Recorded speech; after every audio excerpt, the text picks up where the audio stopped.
নমস্কার বন্ধুরা, মনীষা রান্নাঘরে সবাইকে স্বাগত। আবারও আজকে নিয়ে চলে এলাম আপনাদের জন্য নতুন রেসিপি। আর এই রেসিপিটা আমি কিভাবে করি দেখতে হলে আমার সঙ্গে প্রথম থেকে শেষ পর্যন্ত দেখতে থাকুন। আর আমার নতুন বন্ধুদেরও একই কথা বলবো, অবশ্যই আপনারা আমার এই চ্যানেলটিকে সাবস্ক্রাইব করে পাশে থাকা বেল আইকনটি প্রেস করে নোটিফিকেশন অল করে দেবেন, তাহলে আমার ভিডিওগুলি সবার আগে আপনারা দেখতে পাবেন। তো এই রেসিপির জন্য আমি এখানে নিয়েছি বড় সাইজের আলু। আর এই আলুকে আমি এইভাবে লম্বা লম্বা করে পাতলা পাতলা করে কেটে নিয়েছি। আর আমি কিন্তু আলাদা করে আলুর পুর টুর বানাইনি, এইভাবেই বানিয়ে নিলাম।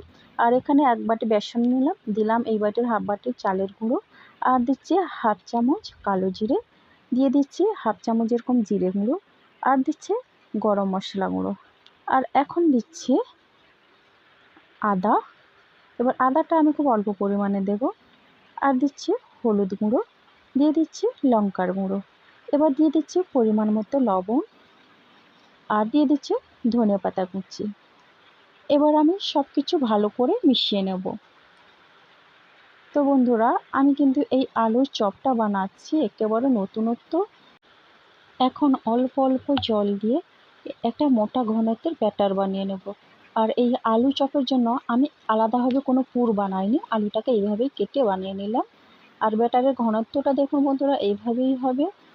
আর এখন আমি দিয়ে দিচ্ছি এই চামচে 1 চামচ বেকিং সোডা। তো বেকিং সোডা দিয়েও একই রকমভাবে ভালো করে ফেটিয়ে নেব, আর বেশিক্ষণ কিন্তু আমি ফেটাবো না।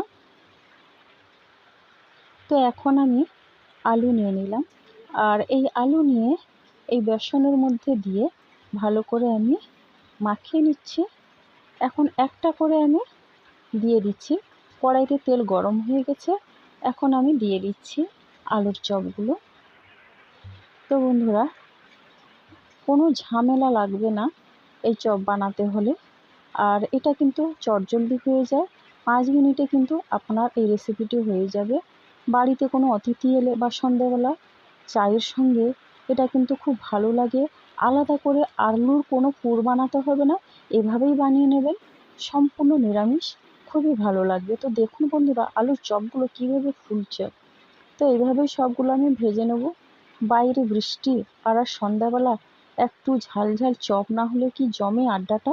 তাই আমি আজকে সন্ধ্যায় বানিয়ে নিলাম আলুর চপ। চায়ের সঙ্গে এই আলুর চপ কিন্তু দারুণ লাগবে। তো বন্ধুরা, আপনারা অবশ্যই আমার মতো করে বানাবেন, দেখবেন খেতে খুবই ভালো লাগবে। আর খুব কম সময়ের মধ্যে এগুলো বানানো যায়, আর দেখতে যতটা ভালো লাগছে খেতেও কিন্তু খুব ভালো লাগে। দেখুন বন্ধুরা, দেখতে কতটা ভালো হয়েছে। তাহলে আপনারাও একদিন বাড়িতে ট্রাই করবেন, দেখবেন সবার কাছ থেকে কিন্তু ভালো প্রশংসা পাবে।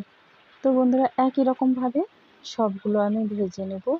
আর এই চপটা কিন্তু অনেকটা বেগুনের মতো লাগছে, তো হঠাৎ কেউ বুঝতে পারবে না এটা আলুর চপ নাকি বেগুনি। তো বন্ধুরা, এগুলো খুব ফুলকো ফুলকো হচ্ছে, আপনারা দেখেই বুঝতে পারছেন। আর এটা কিন্তু একেবারে ডুবো তেলেই ভাজতে হবে। একদিকে আলুর চপ হচ্ছে, আর একদিকে আমার ছেলে আর তার বাবা গরম গরম খাচ্ছে। বন্ধুরা, আপনারা এভাবেও বানাতে পারেন। আবার আলু সেদ্ধ করে মশলা দিয়ে কষিয়ে গোল গোল করে সেটাও আপনারা বানাতে পারেন।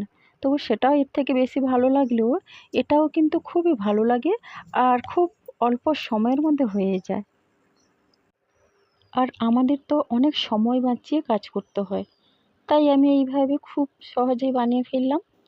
তো এই আলুর চপটা খুবই মচমচে ওপরে, আর ভেতরটা অনেকটা নরম, আর খেতে খুবই সুস্বাদু। তো বন্ধুরা, আমার এই রেসিপিটি যদি ভালো লাগে তাহলে অবশ্যই একটু কমেন্ট করে বলবেন।